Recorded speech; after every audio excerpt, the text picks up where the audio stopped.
Pronounce किया, उसमें court ने कहा कि अरविंद केजरीवाल जी को 20 दिन के लिए इंटरिम बेल दी जा रही है 2 जून तक, और कोई कैंपेनिंग के ऊपर कोई रिस्ट्रिक्शन नहीं है, वो क्या कह सकते हैं या क्या नहीं कह सकते हैं उस पर कोई रिस्ट्रिक्शन इम्पोज नहीं की गई है।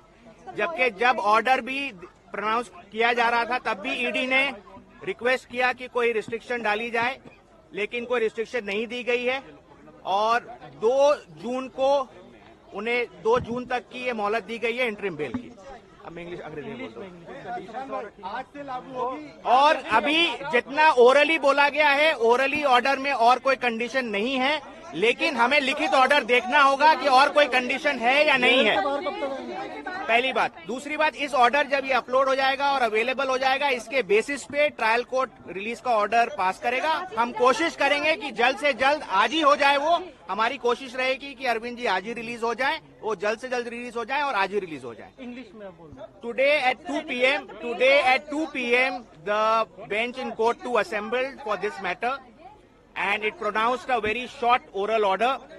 We have not yet seen the written order, which will be uploaded in the course of the day as we understand.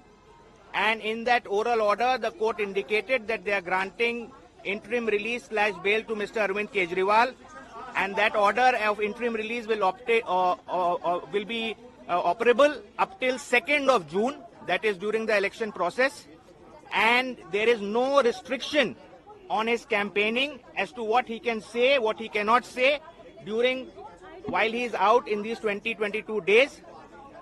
Any further aspect, we'll have to see the order and then only comment. So when do you think he'll be released? We are anticipating that the order should be getting uploaded quickly. We'll obviously move for release today itself. We'll try for the release today itself, and we hope that it should happen today itself. Thank you. Thank